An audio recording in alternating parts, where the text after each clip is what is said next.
Hi friends, എല്ലാവർക്കും സ്വാഗതം.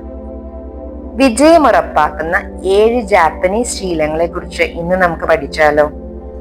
2026 നമ്മുടെ വിജയം ഉറപ്പിക്കുന്നതിന് വേണ്ടി നമുക്ക് ഉണ്ടാകേണ്ട ശീലങ്ങളെ കുറിച്ച് നമുക്ക് ചിന്തിക്കാം.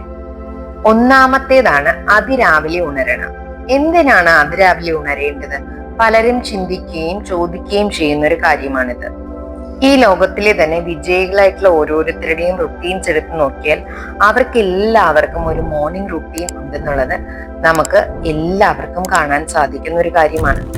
ഉദാഹരണത്തിന് Tim cook, Richard Branson, Jeff Bezos, ഇവർക്ക് എല്ലാവർക്കും ഒരു മോർണിംഗ് റുട്ടീൻ ഉള്ളതായിട്ട് എല്ലായിടത്തും രേഖപ്പെടുത്തിയിട്ടുള്ളതാണ്. നിങ്ങൾക്ക് വേണമെങ്കിൽ ഗൂഗിൾ ചെയ്ത് നോക്കാവുന്നതാണ്. അതിരാവിലെ നമ്മൾ ഉണർന്ന് പുലർച്ചെ നമ്മൾ സൂര്യപ്രകാശം നമ്മുടെ ശരീരത്തിലെ കോർട്ടിസോൾ ഹോർമോൺ വർദ്ധിപ്പിക്കാൻ സഹായിക്കുന്നു. ഇത് നമ്മുടെ ഫോക്കസും എനർജിയും കൂട്ടുവാൻ സഹായിക്കുന്നു. അതുപോലെ തന്നെ സിക്കാഡിയൻ റിതം ക്രമീകരിക്കുന്നതിനും ഇത് ഹെൽപ്പ് ചെയ്യുന്നു. സിക്കാഡിയൻ റിതം ക്രമീകരിച്ചാൽ നമ്മുടെ ഉൽപാദനക്ഷമത 20 മുതൽ 30% വരെ വർദ്ധിക്കും.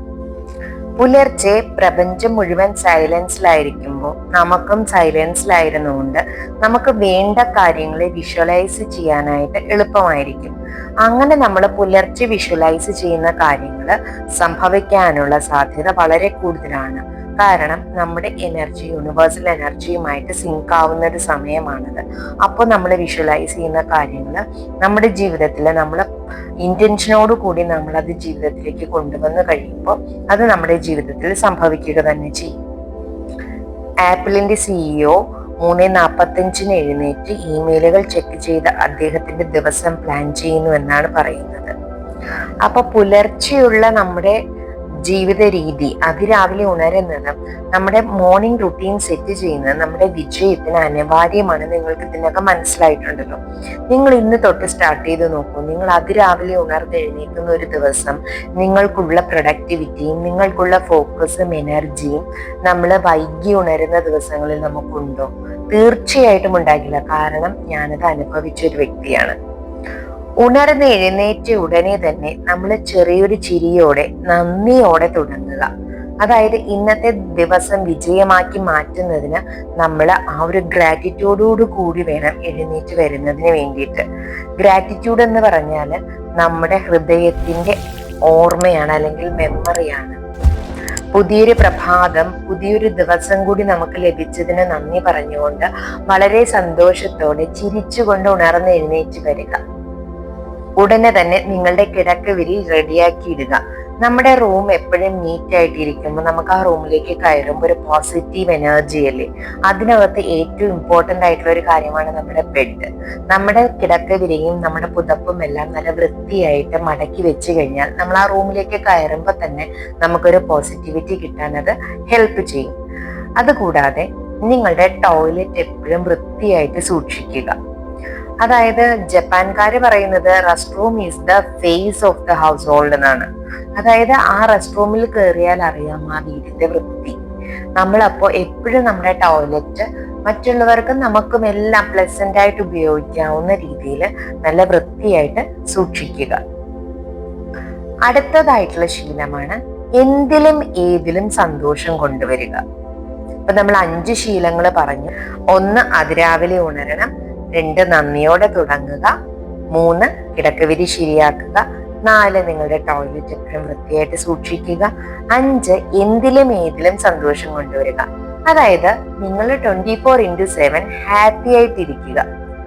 നമ്മൾ ചെയ്യുന്ന കാര്യത്തിൽ മൈൻഡ്ഫുൾ ആയിട്ട് ഇരുന്നു കൊണ്ട് അതിനകത്ത് നമ്മൾ സന്തോഷം കണ്ടെത്തുമ്പോൾ അത് തന്നെയാണ് നമ്മുടെ ജീവിത വിജയം എന്ന് പറയുന്നത്. പാസ്റ്റ് നമ്മളിൽ നിന്ന് കഴിഞ്ഞു പോയി, ഫ്യൂച്ചർ വരാനിരിക്കുന്നതേ ഉള്ളൂ. ഇപ്പൊ ചെയ്യുന്ന എല്ലാത്തിലുമാണ് നമ്മൾക്കുള്ള പവർ എന്ന് പറയുന്നത്. അത് നമ്മൾ എപ്പോഴും സന്തോഷത്തോടു കൂടെ ആയിരിക്കുക. 6ാമത്തെ ശീലമാണ് എപ്പോഴും നന്ദിയോടുകൂടി ജീവിക്കുക എന്നുള്ളത്. അതായത് നമ്മൾ ചെയ്യുന്ന ഓരോ പ്രവർത്തികളും എത്രയോ നമുക്ക് വേണ്ടപ്പെട്ട കാര്യങ്ങളാണ് നമുക്ക് നടത്തി തരുന്നത്. നമ്മുടെ ശരീരത്തിലെ ഓരോ അവയവങ്ങളും വൃത്തിയായിട്ട് പ്രവർത്തിക്കുന്നത് കൊണ്ടാണ് നമുക്ക് എല്ലാവർക്കും നല്ലൊരു ജീവിതം ജീവിക്കാൻ പറ്റുന്നത്. ഈവൻ നമുക്ക് നന്നായി ശ്വസിക്കാൻ പറ്റുന്നത്. എന്തെല്ലാം കാര്യങ്ങൾക്ക് നമ്മൾ നന്ദിയോട് കൂടിയിരിക്കണം. അപ്പൊ നമുക്കുള്ളതെല്ലാം എല്ലാം നമ്മൾ ഓരോന്നും റിസീവ് ചെയ്യുന്നത്, നമുക്കുള്ള ഭക്ഷണം നമ്മുടെ മുന്നിൽ എത്തുന്നത് നമുക്ക് കടകളിൽ നിന്ന് അത് വാങ്ങിക്കാൻ പറ്റുന്നു, മറ്റുള്ളവരത് ഉണ്ടാക്കുന്നത് കൊണ്ടാണ്. അപ്പോൾ ഓരോന്നിനും അനുനിമിഷം നമ്മൾ നന്ദിയോടുകൂടി ജീവിക്കണം. ഇപ്പൊ ജാപ്പനീസുകാര് പറയുന്ന ഒരു വാക്കുണ്ട്, ഒക്കാഗി സാമതി, അതായത് I am okay because of you. ഞാനിപ്പോ നന്നായിട്ടിരിക്കുന്നത് നീ കാരണമാണ്, നീയാണ് അതിന് കാരണമെന്ന്. അതായത് മറ്റുള്ളവരോടുള്ള നന്ദിയാണ് അവര് പ്രകടിപ്പിക്കുന്നത്. അപ്പോൾ അന്ന് പറഞ്ഞ പോലെ നമ്മളും എപ്പോഴും അനുനിമിഷം നമ്മൾ നന്ദിയോട് കൂടിയിരിക്കുക. ഏഴാമത്തെ കാര്യം, നമുക്ക് വേണ്ട കാര്യങ്ങൾ കൂട്ടിച്ചേർക്കുക. ശരിയായ കാര്യങ്ങളായിരിക്കണം നമ്മൾ കൂട്ടിച്ചേർക്കുന്നത്. ഉദാഹരണത്തിന് പറയുകയാണെങ്കിൽ നമ്മൾ ശരിയായിട്ടുള്ള ആരോഗ്യകരമായിട്ടുള്ള ഭക്ഷണം വേണം തിരഞ്ഞെടുക്കാൻ. നമ്മൾ റൈറ്റ് തോട്ട്, നല്ല ചിന്തകളായിരിക്കണം നമ്മൾ സെലക്ട് ചെയ്യുന്നത്, നല്ല വേർഡ്സ് ആയിരിക്കണം നമ്മൾ ഉപയോഗിക്കുന്നത്, നല്ല പ്രവർത്തികളായിരിക്കണം നമ്മൾ ചെയ്യേണ്ടത്. നല്ലത് മാത്രം കാണുക, നല്ലത് മാത്രം കേൾക്കുക, നല്ലത് മാത്രം പറയുക, നല്ലത് മാത്രം ചെയ്യുക, നല്ല ആഹാരം കഴിക്കുക, ആരോഗ്യകരമായിട്ടുള്ള ആഹാരം കഴിക്കുക. അപ്പൊ 7 കാര്യങ്ങളാണ് നമ്മുടെ ശീലങ്ങളാക്കാൻ പറഞ്ഞത്. അതിരാവിലെ ഉണരണം, നന്ദിയോടെ തുടങ്ങുക, നിങ്ങളുടെ കിടക്കവിരി ശരിയാക്കുക, നിങ്ങളുടെ ടോയ്ലറ്റ് വൃത്തിയാക്കുക, എന്തിലും ഏതിലും സന്തോഷം കൊണ്ടുവരിക, സന്തോഷം കണ്ടെത്തുക, എപ്പോഴും നന്ദിയോടുകൂടി ജീവിക്കുക, ശരിയായ കാര്യങ്ങൾ നമ്മുടെ ജീവിതത്തിലേക്ക് കൂട്ടിച്ചേർക്കുക. ഇത്രയും ചെയ്താൽ നിങ്ങളുടെ ജീവിതം വിജയത്തിലേക്ക് തന്നെ കുതിക്കും. കാരണം നമ്മുടെ ചിന്തകള്, നമ്മളുടെ പ്രവൃത്തികള്, നമ്മൾ കേൾക്കുന്ന കാര്യങ്ങള്, നമ്മൾ പറയുന്ന കാര്യങ്ങള്, ഇതാണ് നമ്മുടെ ജീവിതത്തെ നിയന്ത്രിക്കുന്നത്.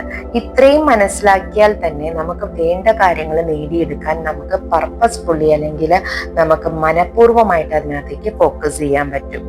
അപ്പോ Today is the day with one step you can climb a mountain.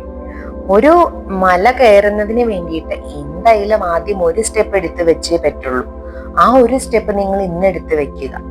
പിന്നീട് അങ്ങോട്ട് പതുക്കെ പതുക്കെ സ്റ്റെപ്പ് വെച്ച് നമുക്ക് മുഴുവൻ മലയും കയറാൻ സാധിക്കും. ഇന്ന് തന്നെ, ഇപ്പൊ തന്നെ ഒരു സ്റ്റെപ്പ് എടുക്കാനുള്ള തീരുമാനം എടുക്കുക. ഇന്ന് തന്നെ നമ്മൾ അലാം സെറ്റ് ചെയ്യുക, നമ്മുടെ circadian rhythm ക്രമീകരിക്കുക. ഇതെല്ലാം നമ്മുടെ ജീവിതത്തെ വിജയത്തിലേക്ക് എത്തിക്കുക തന്നെ ചെയ്യും. Thank you all, love you all. എല്ലാവർക്കും വീഡിയോ ഇഷ്ടമായി എന്ന് കരുതുന്നു. നല്ലൊരു ദിവസം എല്ലാവർക്കും ആശംസിക്കുന്നു. അപ്പൊ എല്ലാവരും തുടങ്ങല്ലേ.